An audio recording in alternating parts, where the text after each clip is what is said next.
Hi ആരോ ക്രിയേഷനിലേക്ക് എല്ലാവർക്കും സ്വാഗതം. എൻ്റെ ചാനൽ ആദ്യമായിട്ട് കാണുന്നവർ സബ്സ്ക്രൈബ് ചെയ്തിട്ട് കാണുക, ലൈക്ക് ചെയ്തിട്ട് കാണുക, ഇഷ്ടപ്പെട്ടാൽ കമൻറ്റ് ചെയ്യാൻ മറക്കരുത് കേട്ടോ. ഇന്ന് നമുക്ക് വളരെ സിമ്പിളായിട്ട് ഒരു 10 മിനിറ്റിൽ ചുടി പാൻറ്റ് കട്ട് ചെയ്ത് സ്റ്റിച്ച് ചെയ്യുന്നുണ്ട് കാണിക്കുന്നത്. അപ്പോൾ ആദ്യം നമുക്കതിനൊന്ന് മടക്കിയിട്ട് കട്ട് ചെയ്യാം. അപ്പോൾ ആദ്യം രണ്ടായിട്ട് മടക്കുക, അതിന് ശേഷം അതിനൊരറ്റത്തു നിന്ന് മറ്റേ അറ്റത്തേക്ക് കോണായിട്ട് മടക്കുക. അപ്പോൾ ഇതുപോലെയാണ് നമ്മൾ ചുടി പാൻറ്റ് കട്ട് ചെയ്യാൻ വേണ്ടിയിട്ട് മടക്കിയിടുന്നത് കേട്ടോ. അപ്പോൾ ഇങ്ങനെയാണ് നമുക്ക് കിട്ടിയിരിക്കുന്നത്. ഇനി നമുക്ക് മാർക്ക് ചെയ്ത് തുടങ്ങാം കേട്ടോ. അപ്പോൾ ഇതിന് പ്രത്യേകിച്ച് ലെങ്ത്ത് നമുക്ക് മാർക്ക് ചെയ്യേണ്ട കാര്യമില്ല, എത്രത്തോളം നമുക്ക് നീളമുണ്ട് അതനുസരിച്ച് എടുക്കാവുന്നതാണ് കേട്ടോ. ഇനി നമുക്ക് താഴെ നിന്ന് മാർക്ക് ചെയ്ത് തുടങ്ങാം. താഴെ ഭാഗം ആംഗിളുടെ ഭാഗത്ത് നമ്മൾ ടേപ്പ് റൗണ്ട് ചെയ്ത് പിടിക്കുക. അപ്പോൾ നമുക്ക് എത്രയാണോ കിട്ടുന്നത് അതിനെ രണ്ടായിട്ട് ഡിവൈഡ് ചെയ്യുക. അതിൻ്റെ കൂടെ 1 ഇഞ്ച് അലവൻസ് ചെയ്തിട്ട് മാർക്ക് ചെയ്യുക കേട്ടോ. അപ്പോൾ എനിക്ക് 9 ഇഞ്ചാണ് കിട്ടിയത്. അതിനെ രണ്ടായിട്ട് ഡിവൈഡ് ചെയ്തപ്പോൾ 4.5 കിട്ടി. അതിൻ്റെ കൂടെ 1 ഇഞ്ച് അലവൻസ് ചേർത്തിട്ട് 5.5 മാർക്ക് ചെയ്തു കേട്ടോ. താഴെ നിന്ന് മുകളിലേക്ക് ഒരു 13 ഇഞ്ച് മാർക്ക് ചെയ്തിട്ടുണ്ട്. അത് നമുക്ക് ചുടി പാൻറ്റിൽ ഇങ്ങനെ ചുരിയായിട്ട് കിടക്കില്ല, അതിന് വേണ്ടിയിട്ടുള്ള ഭാഗമാണ്. അവിടെ നമ്മൾ 5.5 തന്നെയാണ് മാർക്ക് ചെയ്യുന്നത്, ഇവിടുത്തെ വീതി. ഇനി അതിന് മുകളിലേക്ക് ഒരു 6 ഇഞ്ച് മാർക്ക് ചെയ്യുന്നുണ്ട് കേട്ടോ. നമ്മുടെ മുട്ടിന് താഴെ തടിയുള്ള ഭാഗമായിട്ട് വന്നതാണ്. അവിടെ നമ്മൾ ടേപ്പ് റൗണ്ട് ചെയ്ത് പിടിച്ചപ്പോൾ 13 ഇഞ്ചാണ് കിട്ടിയത്. അതിന് രണ്ടായിട്ട് ഡിവൈഡ് ചെയ്തപ്പോൾ 6.5 കിട്ടി. അതിൻ്റെ 1 ഇഞ്ച് അലവൻസ് ചേർത്തിട്ട് 7 ഇഞ്ചിൽ മാർക്ക് ചെയ്തിട്ടുണ്ട് കേട്ടോ. അവിടെ നിന്ന് ഒരു 6 ഇഞ്ച് മുകളിലോട്ട് മാർക്ക് ചെയ്തിട്ടുണ്ട് കേട്ടോ. മുട്ടിന് മുകളിലുള്ള ഭാഗമില്ലേ, അവിടുത്തെ വണ്ണാണ് നമ്മൾക്ക് മാർക്ക് ചെയ്യേണ്ടത്. അവിടെ നമുക്കൊരു 14 ഇഞ്ചാണ് കിട്ടിയത്.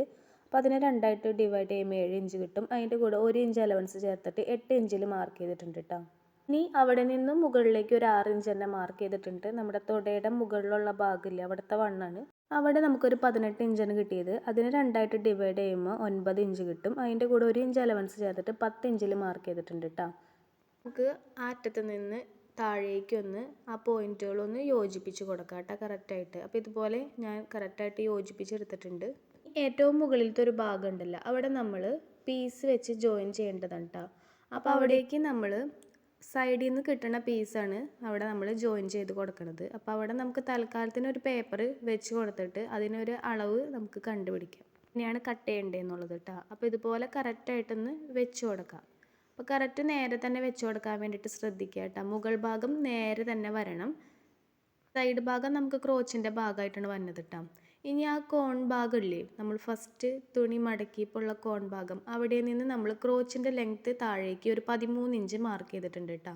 അവിടെ നിന്ന് ആ ക്രോച്ച് ലെങ്ത്ത് എടുത്തത് തന്നെ മുകളിലും നമ്മൾ ആ വീതി തന്നെയാണ് മുകളിലോട്ട് എടുക്കുന്നത്. 13 ഇഞ്ചാണ് നേരെ ഭാഗമായിട്ട് നമ്മൾ മാർക്ക് ചെയ്തിട്ട് എടുക്കണം കേട്ടോ. അപ്പോൾ അതൊരു സ്കെയിൽ വെച്ചിട്ട് ഞാനൊന്ന് നേരെ കറക്റ്റായിട്ടൊന്ന് വരച്ചു കൊടുക്കുന്നുണ്ട് കേട്ടോ.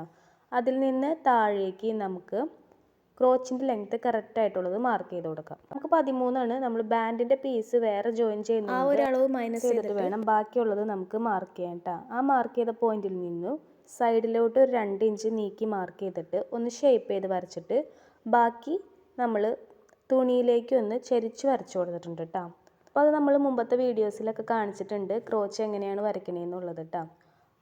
അതൊരു പേപ്പറിനകത്ത് വരച്ചു എന്നുള്ളൂ. അപ്പം ഇതുപോലെയാണ് നമ്മൾ ആ ഭാഗം ഒന്ന് വരച്ചത് കേട്ടോ. അപ്പോൾ ഈ സൈഡ് ഭാഗം ഉണ്ടല്ലോ, ഒരു 1/2 ഇഞ്ച് അലവൻസ് കൊടുത്തിട്ട് വേണം നമ്മൾ കട്ട് ചെയ്യാൻ വേണ്ടിയിട്ട് കേട്ടോ. എന്നാലും നമുക്കത് ജോയിൻ ചെയ്തെടുക്കുമ്പോൾ കറക്റ്റായിട്ട് കിട്ടുള്ളൂ കേട്ടോ. പേപ്പറിൻ്റെ പീസ് കട്ട് ചെയ്തെടുത്തിട്ടുണ്ട്. അതുപോലെ തന്നെ പാൻറ്റിൻ്റെ പീസും നമ്മൾ മാർക്ക് ചെയ്തത് കട്ട് ചെയ്തെടുത്തിട്ടുണ്ട് കേട്ടോ. ഇനി നമുക്ക് ആ പേപ്പറിൻ്റെ പീസ് വെച്ചിട്ട് സൈഡിലത്തെ തുണി കൊണ്ട് ആ ഒരു ഭാഗവും കൂടി കറക്റ്റായിട്ട് തുണിയിൽ വെട്ടിയെടുക്കാം. അപ്പോൾ അതേ ഇതുപോലെ ഒന്ന് കറക്റ്റായിട്ടൊന്ന് വെച്ച് കൊടുക്കുക. അതിന് ശേഷം കട്ട് ചെയ്തെടുക്കുക. 4 മടക്കിയിട്ടിട്ടാണ് തുണീനെ ഇട്ടിരിക്കുന്നത്. അപ്പോൾ 4 പീസായിട്ടായിരിക്കും നമുക്കത് കിട്ടുക കേട്ടോ. അപ്പോൾ ഇതുപോലെ ദേ ഞാൻ കട്ട് ചെയ്തെടുത്തിട്ടുണ്ട്. ഇനി നമുക്ക് ബാൻഡിൻ്റെ പീസ് കട്ട് ചെയ്തെടുക്കാം കേട്ടോ. അപ്പോൾ അതിന് വേണ്ടിയിട്ട് നമുക്ക് തുണീനെ 4 ഇടാം. നമുക്ക് 4 മടക്കുമ്പോൾ നമുക്ക് വേസ്റ്റ് റൗണ്ട് എത്രയാണോ കിട്ടണത്, അപ്പോൾ എനിക്കൊരു 32 ഇഞ്ച് കിട്ടിയിട്ടുണ്ട്. അതിൻ്റെ കൂടെ ഒരു 4 ഇഞ്ച് ഞാൻ ലൂസ് ചേർത്തിട്ടുണ്ട് കേട്ടോ. എന്നിട്ട് അതിനെ 4ആയിട്ട് ഡിവൈഡ് ചെയ്തു. അപ്പോൾ എനിക്കൊരു 9 കിട്ടിയിട്ടുണ്ട്. 9ൻ്റെ കൂടെ ഒരു 1/2 ഇഞ്ച് അലവൻസും ചേർത്തിട്ട് 9.5 ഇഞ്ചിൽ നമ്മൾ വീതി മാർക്ക് ചെയ്തിട്ടുണ്ട്. ലെങ്ത്ത് നമുക്ക് ബാൻഡിന് 6 ഇഞ്ചാണ് എടുത്തിട്ടുണ്ടായിരുന്നത്. 1.5 ഇഞ്ച് അലവൻസ് ചേർത്തിട്ട് 7.5യിൽ മാർക്ക് ചെയ്തിട്ട് അതൊന്ന് കട്ട് ചെയ്തെടുത്തിട്ടുണ്ട് കേട്ടോ. ഇനി നമുക്ക് വള്ളി കട്ട് ചെയ്യാം. വള്ളിക്ക് വേണ്ടിയിട്ട് 2 ഇഞ്ച് വീതിയും വേസ്റ്റ് റൗണ്ട് എത്രയാണ് എടുക്കുന്നത് അതിൻ്റെ കൂടെ ഒരു 10 ഇഞ്ച് കൂട്ടിയിട്ട് കട്ട് ചെയ്തെടുത്തിട്ടുണ്ട് കേട്ടോ. ഇനി നമുക്ക് സ്റ്റിച്ച് ചെയ്യാം കേട്ടോ. ആദ്യം നമുക്ക് പാൻറ്റിൻ്റെ പീസിന് 4 പീസുകൾ വേറെ കട്ട് ചെയ്ത് വെച്ചിട്ടുണ്ടായില്ലേ, അത് മൊത്തം യോജിപ്പിച്ചെടുക്കുക. അപ്പോൾ ആദ്യം ഇതുപോലൊരു കോൺ ഷേപ്പിലായിരിക്കും നമുക്ക് കിട്ടിയിട്ടുണ്ടാവുക. പാൻറ്റിൻ്റെ പീസ് നിവർത്തിയിടുമ്പോൾ അത് നമുക്ക് കറക്റ്റായിട്ട് നേരെ വരുന്ന രീതിയിൽ ഇതുപോലെ ഒന്ന് വെച്ച് കൊടുക്കാം, ആ ജോയിൻ ചെയ്യേണ്ട പീസുകൾ കേട്ടോ. അപ്പോൾ മുകൾ ഭാഗം ആയിട്ടാണ് ഇരിക്കേണ്ടത്. അപ്പോൾ അതുപോലെ നമ്മൾ വെച്ച് കൊടുത്തിട്ട് വേണം സ്റ്റിച്ച് ചെയ്യാൻ വേണ്ടിയിട്ട് കേട്ടോ. അപ്പോൾ അത് ഈ ഒരു ഭാഗങ്ങളിലാണ് സ്റ്റിച്ച് ചെയ്യേണ്ടത്. ആദ്യം നമുക്ക് ഒരു ഭാഗത്തെ പീസ് ജോയിൻ ചെയ്യുക. രണ്ടിൻ്റെയും നല്ല വശങ്ങൾ ഉള്ളിൽ വരുന്ന രീതിയിൽ വെച്ച് കൊടുത്തിട്ട് മുകളിൽ നിന്ന് താഴേക്ക് 1/2 ഇഞ്ചിൽ നമുക്ക് സ്റ്റിച്ച് ചെയ്ത് കൊടുക്കാം കേട്ടോ. അപ്പോൾ നമുക്ക് ഒറ്റ സ്റ്റിച്ച് കൊടുത്താൽ മതി. അതിനുശേഷം ഒന്ന് മറച്ചിട്ടിട്ട് ഒരു പ്രസ്സിങ് സ്റ്റിച്ചും കൂടി കൊടുക്കുക. അപ്പോൾ അത് കറക്റ്റായിട്ട് അവിടെ ഇരുന്നോളൂ കേട്ടോ, നല്ല ഭംഗിയിൽ. അപ്പോൾ ഇതുപോലെ നമ്മൾ മുകളിൽ നിന്ന് താഴേക്ക് പ്രസ്സിങ് സ്റ്റിച്ചും കൊടുത്തു കഴിഞ്ഞിട്ടുണ്ട്. അപ്പോൾ നമുക്കിതുപോലെയാണ് കിട്ടിയിരിക്കുന്നത്. ഇനി നമുക്കിതുപോലെ തന്നെ അപ്പുറത്തെ ഭാഗവും സ്റ്റിച്ച് ചെയ്ത് കൊടുക്കാം കേട്ടോ. അപ്പോൾ കറക്റ്റായിട്ട് നമ്മൾ വെച്ച് കൊടുക്കുക. ക്രോച്ച് പോയിൻ്റ് 2 സൈഡിലേക്ക് വരുന്ന രീതിയിലാണ് ഇരിക്കേണ്ടത് കേട്ടോ. അപ്പോൾ ഇങ്ങനെ വെക്കുക. അതിന് ശേഷം നല്ല വശം വരുന്ന രീതിയിൽ വെച്ചിട്ട് 1/2 ഇഞ്ചിൽ സ്റ്റിച്ച് ചെയ്യുക കേട്ടോ. ഒരു പ്രസ്സിങ് സ്റ്റിച്ചും കൊടുക്കാം. 2 പാൻറ്റിൻ്റെ ഭാഗവും ഇതുപോലെ തന്നെ സ്റ്റിച്ച് ചെയ്തിട്ടുണ്ട് കേട്ടോ. അപ്പോൾ 4 പീസുകളും കറക്റ്റായിട്ട് നമ്മൾ ജോയിൻ ചെയ്തെടുത്തിട്ടുണ്ട്. നമുക്ക് ക്രോച്ചിൻ്റെ ഭാഗം യോജിപ്പിച്ചെടുക്കാം കേട്ടോ. നല്ല വശം വരുന്ന രീതിയിൽ 2 പാൻറ്റിൻ്റെയും വെച്ച് കൊടുത്തിട്ട് 1/2 ഇഞ്ചിൽ ക്രോച്ചിൻ്റെ ഭാഗങ്ങൾ 2 സൈഡിലും യോജിപ്പിച്ചെടുത്തിട്ടുണ്ട് കേട്ടോ. നമുക്ക് ബാൻഡിൻ്റെ പീസ് യോജിപ്പിക്കാം. നല്ല വശങ്ങൾ ഉള്ളിൽ വരുന്ന രീതിയിൽ വെച്ച് കൊടുത്തിട്ട് 1/2 ഇഞ്ച് അലവൻസിൽ സ്റ്റിച്ച് ചെയ്യാം കേട്ടോ. അതിനുശേഷം ഒരു പ്രസ്സിങ് സ്റ്റിച്ചും കൂടി കൊടുക്കാം. എനിക്ക് അവിടെ സ്റ്റിച്ചിങ് വന്നില്ല കേട്ടോ, 2 ഫോൾഡായിട്ട് മടക്കിയിട്ട് കട്ട് ചെയ്തത്. അപ്പോൾ അവിടെ ഫോൾഡുള്ള ഭാഗമാണ്. അപ്പുറത്തെ ഭാഗത്ത് ഒരു 2.5 ഇഞ്ച് മുകൾ ഭാഗത്തു നിന്ന് വിട്ട് കൊടുത്തിട്ട് ബാക്കിയുള്ള ഭാഗം ഒന്ന് സ്റ്റിച്ച് ചെയ്തെടുത്തിട്ടുണ്ട് കേട്ടോ. 2 വട്ടം സ്റ്റിച്ച് ചെയ്തിട്ടുണ്ട്. ആ മുകൾ ഭാഗം നമുക്ക് വള്ളിയിടുന്ന ഭാഗമായിട്ട് കിട്ടാൻ വേണ്ടിയിട്ടാണ്. ഒരു 1/4 ഇഞ്ചിൽ ആദ്യം ഒന്ന് മടക്കുക, വീണ്ടും ഒരു 1/4 ഇഞ്ചിൽ മടക്കിയിട്ട് സ്റ്റിച്ച് ചെയ്തെടുക്കുന്നുണ്ട് കേട്ടോ. 2 ഭാഗം ഇതുപോലെയാണ് ഞാനിവിടെ സ്റ്റിച്ച് ചെയ്തെടുക്കുന്നത്. ഇനി നമ്മൾ മുകൾ ഭാഗത്ത് ഒരു 1/4 ഇഞ്ചിൽ മടക്കുക. അതിനുശേഷം ഓപ്പൺ കൊടുത്ത ഭാഗം വരെ ഉണ്ടല്ലോ, അതുവരെ ഒന്ന് മടക്കിയിട്ട് സ്റ്റിച്ച് ചെയ്തെടുക്കുക. അതിലൂടെ നമുക്ക് വള്ളി കോർത്ത് കൊടുക്കേണ്ട ഭാഗമായിട്ട് ഇരിക്കാൻ വേണ്ടിയിട്ടാണ് ഇതുപോലെ ചെയ്യുന്നത് കേട്ടോ. അപ്പോൾ എല്ലാവർക്കും അറിയുന്ന കാര്യമാണ്, ഇതിൽ ഞാൻ പറഞ്ഞു എന്നുള്ളൂ കേട്ടോ. അപ്പോൾ ആദ്യം ഒരു 1/4 ഇഞ്ചിൽ മടക്കുക. അതിനുശേഷം ബാക്കിയുള്ളതിലേക്ക് മടക്കിയിട്ട് ഒരു വട്ടം ഒരറ്റത്ത് നിന്നും മറ്റേ അറ്റത്ത് വരേക്ക് സ്റ്റിച്ച് ചെയ്തെടുത്തിട്ടുണ്ട് കേട്ടോ.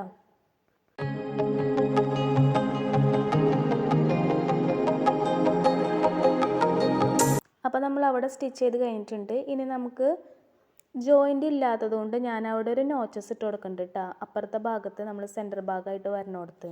അതിനുശേഷം നമുക്ക് ബാൻഡ് ജോയിൻ ചെയ്യാം. അപ്പോൾ ബാൻഡ് ജോയിൻ ചെയ്യുമ്പോൾ കറക്റ്റായിട്ട് കിട്ടാൻ വേണ്ടിയിട്ടാണ് ഞാനൊരു നോച്ചസ് ഇട്ട് കൊടുത്തത്. അപ്പോൾ നമുക്ക് ജോയിൻ്റ് ഉള്ള ഭാഗമാണെന്നുണ്ടെങ്കിൽ കറക്റ്റായിട്ട് നമുക്ക് വെച്ച് കൊടുത്താൽ മതി. അപ്പോൾ അതില്ലാത്തതുകൊണ്ട് നോച്ചസ് ഇട്ട് കൊടുത്തോന്നുള്ളൂ കേട്ടോ. അപ്പോൾ നമ്മൾ ആ ക്രോച്ചിൻ്റെ ഭാഗം വരുന്നിടത്ത് സെൻറ്റർ ഭാഗത്താണ് ഇനി ഞെറി ഇട്ട് കൊടുക്കേണ്ടത്. ചെറിയ കുഞ്ഞു ഞെറികളായിട്ടാണ് വരേണ്ടത് കേട്ടോ. അപ്പോൾ നമ്മൾ പാൻറ്റിൻ്റെ പീസിലാണ് ഞെറിയിട്ട് കൊടുക്കുന്നത് കേട്ടോ. അപ്പോൾ നമുക്ക് കറക്റ്റായിട്ട് സെൻറ്റർ ഭാഗത്ത് ഞെറിയിട്ട് കൊടുക്കുക. ബാക്കിയുള്ള പീസ് നേരെ സ്റ്റിച്ച് ചെയ്യാം കേട്ടോ. കറക്റ്റ് ആ ക്രോച്ചിൻ്റെ ഭാഗത്ത് കുഞ്ഞു ഞെറികൾ ഒരു 1/2 ഇഞ്ചിൻ്റെ 3 എണ്ണം അപ്പുറത്തുനിന്നും ഇപ്പുറത്തുനിന്നും സെൻറ്റർ ഭാഗത്ത് ഇട്ട് കൊടുത്തിട്ടുണ്ട്. എന്നിട്ട് ബാക്കിയുള്ളത് നേരെ സ്റ്റിച്ച് ചെയ്ത് കൊടുക്കുക. അപ്പുറത്തെ ഭാഗവും ഇതുപോലെ തന്നെ നമുക്ക് ചെയ്തെടുക്കാം കേട്ടോ. അപ്പോൾ ഇതുപോലെയാണ് നമുക്ക് കിട്ടിയിരിക്കുന്നത്. 2 ഭാഗത്തും ഞെറികളൊക്കെ ഇട്ട് കഴിഞ്ഞ് കറക്റ്റായിട്ട് കിട്ടിയിട്ടുണ്ട് കേട്ടോ. ഇനി നമുക്ക് താഴെ ആംഗിളുടെ ഭാഗം മടക്കി സ്റ്റിച്ച് ചെയ്യുക. അപ്പോൾ ഒരു 1/4 ഇഞ്ചിൽ ആദ്യം മടക്കുക, എന്നിട്ട് സ്റ്റിച്ച് ചെയ്യുക. വീണ്ടും ഒരു 1/4 ഇഞ്ച് മടക്കിയിട്ട് അറ്റത്തൂടി സ്റ്റിച്ച് ചെയ്യുക. അത് കഴിഞ്ഞിട്ട് മറ്റേ അറ്റത്തൂടി സ്റ്റിച്ച് ചെയ്തെടുത്തിട്ടുണ്ട്. അപ്പുറത്തെ ഭാഗവും ഇതുപോലെ തന്നെ ചെയ്യാം കേട്ടോ. ആംഗിളുടെ ഭാഗമുണ്ട്. അതിന് ശേഷം നമുക്ക് സൈഡ് ജോയിൻ ചെയ്യാം കേട്ടോ. ആംഗിളുടെ ഭാഗത്തുനിന്ന് ക്രോച്ചിലേക്ക് നമുക്ക് അലവൻസ് 1/2 ഇഞ്ചിലാണ് ഞാനിപ്പോൾ ജോയിൻ ചെയ്ത് കൊടുക്കുന്നത്. ക്രോച്ചിൻ്റെ ഭാഗം കറക്റ്റായിട്ട് വരുന്ന രീതിയിൽ വെച്ച് കൊടുക്കാം. അപ്പോൾ നമ്മൾ ആ ജോയിൻ ചെയ്ത ഭാഗങ്ങൾ കറക്റ്റായിട്ട് തന്നെ വന്നില്ലേ എന്ന് നോക്കാം കേട്ടോ. എന്നിട്ട് അപ്പുറത്തെ അറ്റം വരെ നമ്മൾ ആംഗിളുടെ ഭാഗം വരെ ജോയിൻ ചെയ്തെടുക്കാം. ഇനി നമുക്ക് വള്ളി സ്റ്റിച്ച് ചെയ്യാം. വള്ളി സ്റ്റിച്ച് ചെയ്യാൻ വേണ്ടിയിട്ട് ഫ്രണ്ട് ഭാഗത്ത് ഒന്ന് ഉള്ളിലോട്ട് മടക്കിയിട്ട് സെൻറ്റർ ഭാഗത്തേക്ക് ഒരറ്റത്തു നിന്നും മടക്കാം, മറ്റേ അറ്റത്തു നിന്നും മടക്കാം. എന്നിട്ട് 2ആയിട്ട് മടക്കിയിട്ട് സ്റ്റിച്ച് ചെയ്തെടുത്തിട്ടുണ്ട് കേട്ടോ. അതിനുശേഷം വള്ളി കോർത്ത് കൊടുത്തിട്ടുണ്ട്. വള്ളി ഡീറ്റെയിൽഡ് ആയിട്ട് സ്റ്റിച്ച് ചെയ്യുന്ന വീഡിയോ മുമ്പ് ഞാൻ ഇട്ടിട്ടുണ്ട്. കാണാത്തവർ ആരെങ്കിലും ഉണ്ടെങ്കിൽ ഒന്ന് കണ്ടു നോക്കാം കേട്ടോ. അപ്പോൾ മറച്ചിട്ടിട്ടുണ്ട് പാൻറ്റിന്. അപ്പോൾ ഇതുപോലെയാണ് നമുക്ക് കിട്ടിയിരിക്കുന്നത് കേട്ടോ. ഇപ്പോൾ സെൻറ്റർ ഭാഗത്തായിട്ടായിരിക്കും ഞെറികൾ ഉണ്ടാവുക, ബാക്കിലും ഇതുപോലെ സെൻറ്റർ ഭാഗത്തായിരിക്കും ഞെറി ഉണ്ടാവുക കേട്ടോ. അപ്പോൾ ഇത്രയേ ഉള്ളൂ. വളരെ സിമ്പിളായിട്ട് നമുക്ക് ചുടി പാൻറ്റ് കട്ട് ചെയ്ത് സ്റ്റിച്ച് ചെയ്യാവുന്നേ ഉള്ളൂ. വീഡിയോ കണ്ട എല്ലാവർക്കും താങ്ക് യു.